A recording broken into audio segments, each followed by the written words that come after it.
Hello, നമസ്കാരം. ഇന്ന് ഞാൻ വന്നിരിക്കുന്നത് വളരെ രുചികരമായ തേങ്ങ വറുത്തരച്ച മീൻ്റെ റെസിപ്പിയുമായിട്ടാണ്. ഇന്ന് ഞങ്ങൾക്ക് കിട്ടിയിരിക്കുന്നത് മങ്കടയാണ്. ചൂരയാണെങ്കിൽ ചൂര പോലെ ദശ കട്ടിയുള്ള മീനൊക്കെ ആണെങ്കിൽ ഒന്നുകൂടി ടേസ്റ്റ് ആയിരിക്കും കേട്ടോ. ചൂരയൊക്കെ ആണെങ്കിൽ ചൂരയൊക്കെ വെക്കുമ്പോൾ രണ്ടല്ലി വെളുത്തുള്ളിയും കൂടി ചേർക്കാം. അപ്പോൾ ഇപ്പോൾ നമുക്ക് ഞാൻ ഇത് എങ്ങനെയാണ് എടുത്തിരിക്കുന്നതെന്ന് കാണാം. ഞാൻ പറഞ്ഞല്ലോ മങ്കട മീനാണ് കിട്ടിയിരിക്കുന്നതെന്ന്. ഇതാണ് മങ്കട. നമ്മളുടെ ഈ ഭാഗങ്ങളിലൊക്കെ മങ്കട എന്നാണ് അറിയപ്പെടുന്നത്. നിങ്ങളുടെ സ്ഥലങ്ങളിൽ എന്താണ് പറയുന്നതെന്നൊന്ന് കമൻറ്റ് ചെയ്യാമോ? ഇതാണ് മങ്കട. ചെറിയ കഷ്ണങ്ങളാക്കി എടുത്തിട്ടുണ്ട്. എന്തിനാണെന്ന് വെച്ച് കഴിഞ്ഞാൽ പെട്ടെന്ന് തന്നെ നമുക്കിത് മസാല പിടിക്കും. അപ്പോൾ വളരെ രുചികരമാവുകയും ചെയ്യും. അതുകൊണ്ടാണ് ഇതേപോലെ ചെറിയ കഷ്ണങ്ങളാക്കി എടുത്തിരിക്കുന്നത്. നല്ലത് ആ മസാലയൊക്കെ പെട്ടെന്ന് നമുക്ക് കറി എടുക്കുകയാണെങ്കിലും നമ്മൾ ഇതേപോലെ എടുത്തു കഴിഞ്ഞാൽ മസാലയൊക്കെ സെറ്റായിട്ട് ഇരിക്കുകയും ചെയ്യും. ഇതേപോലെയാണ് എടുത്തിരിക്കുന്നത്. അപ്പോൾ നമുക്കിനി മറ്റ് ഇൻഗ്രീഡിയൻസ് എന്തൊക്കെയാണെന്ന് നോക്കാം. നമ്മൾ കുടംപുളി ഉണ്ടല്ലോ, സാധാരണ മീൻകറിയൊക്കെ വെക്കുന്ന അതെടുത്തിട്ടുണ്ട്. പിന്നെ കൊച്ചുള്ളി എടുത്തിട്ടുണ്ട്. തേങ്ങ ചിരകിയത് ഒന്ന് മിക്സിയിൽ ഇട്ടൊന്ന് അടിച്ചെടുത്തിട്ടുണ്ട്. പെട്ടെന്ന് തന്നെ അത് മൂത്ത് കിട്ടാൻ വേണ്ടിയിട്ടാണ്.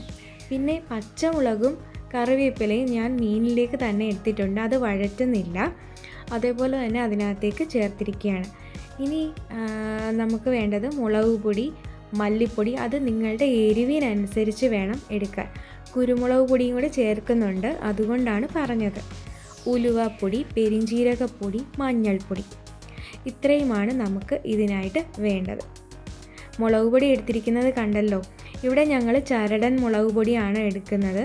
അപ്പോൾ അത് ഞാനിവിടെ എടുത്തിരിക്കുന്നത് ഒരു സ്പൂണും ചെറിയൊരു സ്പൂണ്, അതും ഒരു ലേശം കൂടി എടുത്തിട്ടുണ്ട്.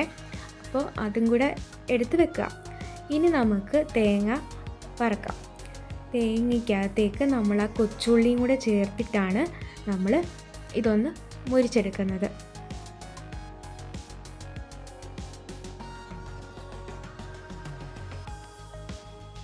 കുറച്ച് സമയം എടുത്താലും ഇത് വളരെ രുചികരമായ മീൻകറിയാണ് കേട്ടോ. അപ്പോൾ ഈ തേങ്ങ വറുത്തരയ്ക്കാനുള്ള ഒരു സമയം അതേ ഉള്ളൂ ഇതിനാവശ്യമായി വരുന്നത്. അവിടെ തന്നെ നിന്ന് നമ്മളിത് ചിക്കിക്കൊണ്ടിരിക്കണം.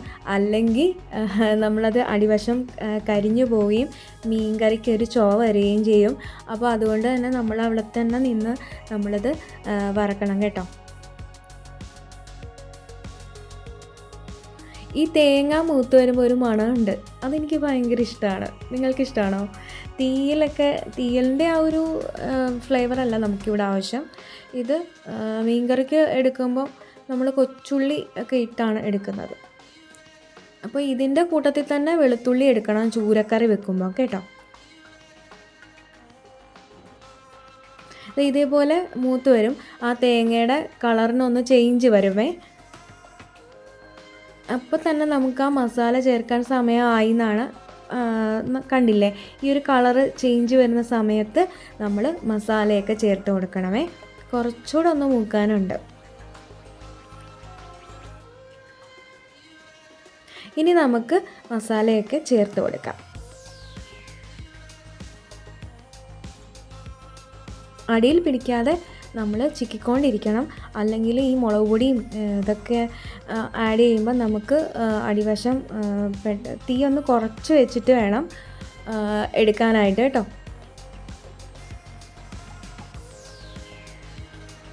ഫ്ലെയിം കുറച്ച് വേണം എടുക്കാൻ, അല്ലെങ്കിൽ പെട്ടെന്ന് തന്നെ ഇത് മൂത്ത് പോകും.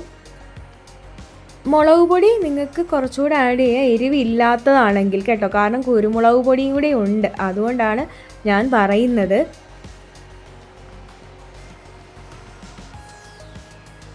ഇപ്പം തന്നെ നല്ല മണം വരുന്നുണ്ട്. ആ പെരിഞ്ജീരകപ്പൊടിയുടെ ഒക്കെ മണം വരുന്നുണ്ട്. ഇപ്പോൾ ആ കുരുമുളക് പൊടിയും പെരിഞ്ജീരകപ്പൊടിയും മഞ്ഞൾപ്പൊടിയും കൂടെ ഒക്കെ മൂക്കുമ്പോൾ ഒരു മണമുണ്ടല്ലോ. പിന്നെ കൈ കൊണ്ടൊന്ന് തൊട്ട് നോക്കുക, ഇങ്ങനെ കിരികിരാന്ന് വരുമല്ലോ. ആ ഒരു സമയത്ത് നമ്മൾ ഒരു എണ്ണ തെളിഞ്ഞ് വരുന്ന ഒരു സമയമുണ്ടല്ലോ. അപ്പോൾ അതാണ് കറിക്കൊരു എന്താ പറയുക, നല്ല കറി എന്ന് പറയുമ്പോഴത്തേക്കും എണ്ണ തെളിഞ്ഞ് വരണമെന്ന് പറയും. അപ്പോൾ നമുക്കിത് മിക്സിയിലിട്ടൊന്ന് അരച്ചെടുക്കാം. ഞാനിത് അരച്ചെടുത്തിട്ടുണ്ട്. ഇതേപോലെ കിട്ടി. ഒരല്പം വെള്ളം തൊടാതെ വേണം അരയ്ക്കാൻ. പിന്നെ ഞാൻ അല്പം പുളിവെള്ളം കൂടെ ചേർത്തിട്ടാണ് എടുത്തത് കേട്ടോ. ഇനി നമുക്ക് ഉപ്പ് കൂടി ചേർത്ത് നമുക്ക് അടുപ്പിലേക്ക് വെക്കാം. ഇനി നമുക്ക് ഇത് അടച്ച് വെക്കാം. തീ കുറച്ച് വെക്കണം, അല്ലെങ്കിൽ നമുക്ക് അടിയിൽ പിടിക്കരുത് കേട്ടോ. അപ്പോൾ നമുക്ക് ഒന്ന് ഇളക്കി കൊടുക്കണം. സ്പൂണ് വെച്ചൊന്നും ഇളക്കരുത് കേട്ടോ. നമുക്കിതുപോലെ ഒന്ന് പിടിച്ച് ഇങ്ങനെ ഒന്ന് ഇളക്കുക. ഇപ്പോൾ തന്നെ നല്ല മണം വരുന്നുണ്ട് കേട്ടോ. അങ്ങനെ നമ്മുടെ കറി ഇവിടെ റെഡിയായി. പിന്നെ അവസാനമായിട്ട് നമ്മൾ ഒരു ചെറിയ സ്പൂൺ വെളിച്ചെണ്ണയും കൂടെ ചേർത്ത് കഴിഞ്ഞാൽ സൂപ്പറാണ്. അപ്പോൾ നിങ്ങളെല്ലാവരും ഇത് മീൻ ഇങ്ങനെ ചൂരയൊക്കെ കിട്ടുമ്പോൾ ഒന്ന് ട്രൈ ചെയ്യുക കേട്ടോ. ആദ്യമായിട്ട് കാണുന്നവരൊന്ന് ലൈക്ക് ചെയ്തേക്കാം, സബ്സ്ക്രൈബ് ചെയ്യാനും മറന്നു പോകല്ലേ. താങ്ക്